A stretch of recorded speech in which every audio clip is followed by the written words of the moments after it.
इस एपिसोड में मैं एक्सप्लेन करूंगा कि बेन खाइबर की दुनिया में कैसे पहुंचता है, और जब बेन समझता है कि उसने एल्बिडो को हरा दिया है तो एल्बिडो निकालता है बंदी बनाए हुए एजमत को, और उसने एजमत को बंदी क्यों बनाया हुआ था ये सब हम जानेंगे इस एपिसोड। लेकिन इससे पहले आपसे छोटी सी गुजारिश है कि चैनल को होने वाले हैं 1000 सब्सक्राइबर कंप्लीट, जिसमें से सिर्फ 300 सब्सक्राइबर रह गए हैं। तो जल्दी से जाओ भाई को सपोर्ट करो और चैनल को सब्सक्राइब करो। और जैसे ही ये सब्सक्राइबर कंप्लीट होते हैं मैं बनाने जा रहा हूँ फेस कैम।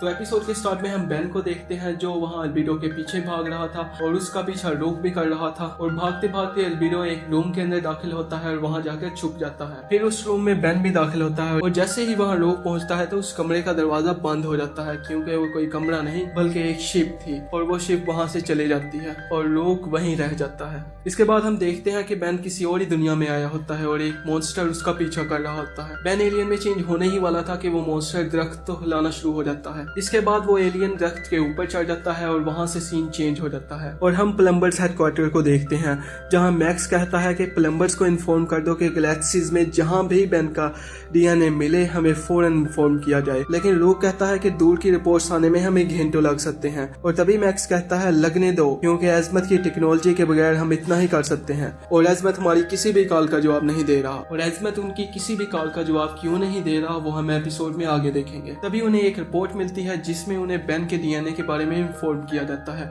और वो फौरन उस डीएनए के पीछे जाने के लिए रेडी हो जाते हैं। इसके बाद सीन चेंज होता है और वो एलियन बेन पर अटैक करता है, और बेन भी एलियन में चेंज हो जाता है। वो एलियन बेन को देखकर डर सा जाता है, लेकिन जैसे ही वो देखता है बेन के पीछे एक बहुत बड़े मॉन्स्टर था, वो फौरन जमीन में चला जाता है। इसके बाद सीन चेंज होता है और हम ग्रैंडपा और लूक को देखते हैं जो बेन के डीएनए के पीछे गए थे, जहां उन्हें बेन का एक नाखून मिला था, और वो कहते हैं कि ये बेन का ही डीएनए है। लेकिन ग्रैंडपा कहते हैं कि अगर एल्बिडो बेन के रूप में होगा तो दोनों का डीएनए सेम ही होगा। फिर लूक कहता है कि एल्बिडो ने अपने नाखून इसलिए रखे ताकि हमारा वक्त जाया हो सके, और फिर उसे ग्रैंडपा कहते हैं मैं होता तो ऐसा ही करता। इसके बाद उन्हें बेन का एक और डीएनए मिलता है, और लूक ग्रैंडपा को कहता है आपको लगता है कि एक जाल है, और ग्रैंडपा कहता है मुझे यकीन है, लेकिन बेन को तलाश करने के लिए हमारे पास और कोई रास्ता नहीं है, इसलिए हमें वहां पर जाना होगा। लूक कहता है कि बेन के बजाय अगर हमें एल्बिडो मिला तो हम इसके लिए तैयार रहेंगे। दूसरी तरफ वो जो मॉन्स्टर बेन के पीछे था उसके ऊपर खाइबर बैठा था, और खाइबर बेन को कहता है मेरी दुनिया में तुम्हारा स्वागत है, और उसे बताता है कि इस जगह पर मैं नए हथियारों का टेस्ट करता हूँ और अपने पुराने दुश्मनों को टॉर्चर भी करता हूँ। फिर वो बेन को अपने डॉग से मिलाता है जिसने नेमेटिक्स भी पहनी थी, और बताता है कि ये डॉग बहुत ही रेयर है और इसके पास बहुत ही अनोखी पावर्स हैं। और फिर बेन कहता है ओके तुम मेरा शिकार करो, और अगर मैं सुबह तक बचा रहा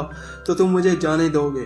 खाइबर कहता है नहीं, फाइट जारी रहेगी जब तक तुम मर नहीं जाते, लेकिन हमारी पिछली लड़ाइयों की तरह इस बार तुम्हें कोई नहीं बचाने आएगा। तभी बेन कहता है शिकार शुरू होता है, अब तैयार हूँ।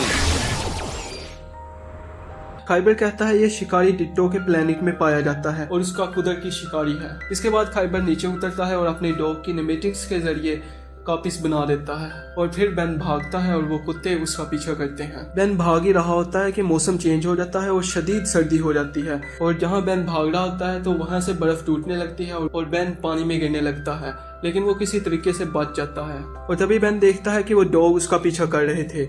डिट्टो की दूसरी कॉपी एक रेगिस्तानी इलाके में थी और वो शिकारी भी उसका पीछा कर रहे थे, और वो शिकारी उसे पकड़ने की कोशिश करते रहते हैं, लेकिन बेन उन्हें चकमा देता रहता है। इसके बाद हम डिट्टो की 2 और कॉपीज को देखते हैं जिनके आगे 3 रास्ते थे, और वो डिट्टो भी 3 कॉपीज में चेंज होकर तीनों रास्तों से चले जाते हैं, और जो शिकारी डॉग उसका पीछा कर रहे होते हैं वो भी ऐसा ही करते हैं। एक कॉपी बचकर लाइट को फॉलो करती है और बाकी दोनों भी ऐसा करती हैं, और फिर बच जाता है एक डॉग जो उनका पीछा कर रहा था। इसके बाद हम ग्रैंडपा और लूक को देखते हैं जो किसी और ही प्लेनेट में आए हुए थे, और उन्हें एल्बिडो का बाल मिलता है। फिर वो देखते हैं कि 700 प्लम्बर्स उन्हें रिपोर्ट कर रहे थे जिन्हें बेन का डीएनए मिला था, लेकिन उनमें से शायद एक भी डीएनए बेन का नहीं था, क्योंकि ये एल्बिडो का एक जाल था ताकि रूक और ग्रैंडपा मैक्स बेन को ढूंढने में ही टाइम जाया करते रहें। और इसके बाद जो वो कहते हैं आप खुद ही सुन लें।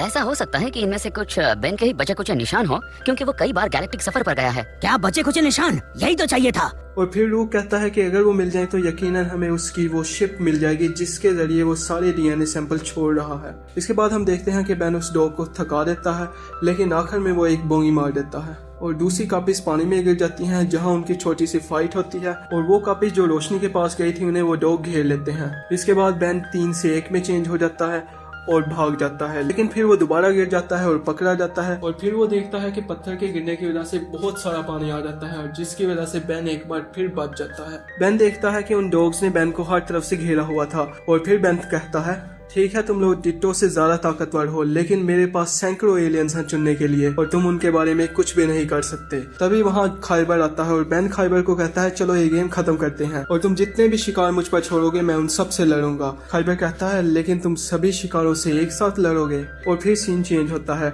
और हम ग्रैंडपा और रूक को देखते हैं जो एक खाली जगह में दाखिल हो गए थे जहाँ आसपास कुछ भी नहीं था। ग्रैंडपा और रूक पर ड्रोन रोबोट्स का अटैक होता है और वो भी उससे फाइट करते हैं। दूसरी तरफ बेन एलियन में चेंज कर उड़ जाता है और उड़ते उड़ते उसकी टक्कर किसी चीज से होती है और बेन उसी टक्कर से हुए सुराख के अंदर दाखिल हो जाता है। फिर बेन वहां पर एल्बिडो को देखता है और उसके साथ फाइट करना शुरू हो जाता है। बेन एल्बिडो को कहता है, तुम्हारा मसला क्या है? तुम्हें जो चाहिए था वो मिल गया और अब कहीं और जाकर मुझसे अलग जियो। एल्बिडो कहता है, और क्या वो मुझे जेल की जिंदगी भूल जानी चाहिए, वो शर्मिंदगी। इसके बाद वो अल्टीमेट एल्बिडो में चेंज होता है और बेन को कहता है, सच ये है कि मैं जीत चुका हूँ और मेरी अक्लमंदी ने तुम्हारे हर एक मूव का अंदाजा लगा लिया है। मिसाल के तौर पर तुम्हारे दोस्त सिर्फ 100 मीटर की दूरी पर तुम्हारी तलाश कर रहे हैं, लेकिन क्लॉकिंग डिवाइस के चलते हुए उन्हें पता भी नहीं चलेगा कि तुम यहाँ हो। फिर बेन एल्बिडो को गुस्सा गलाता है और एल्बिडो बेन पर अटैक करता है और एक क्लॉकिंग डिवाइस को खत्म कर देता है। क्लॉकिंग डिवाइस टूट जाने की वजह से ग्रैंडपा और रूक के सामने अचानक एक शेप आती है और वो उससे टकराने लगते हैं लेकिन बच जाते हैं।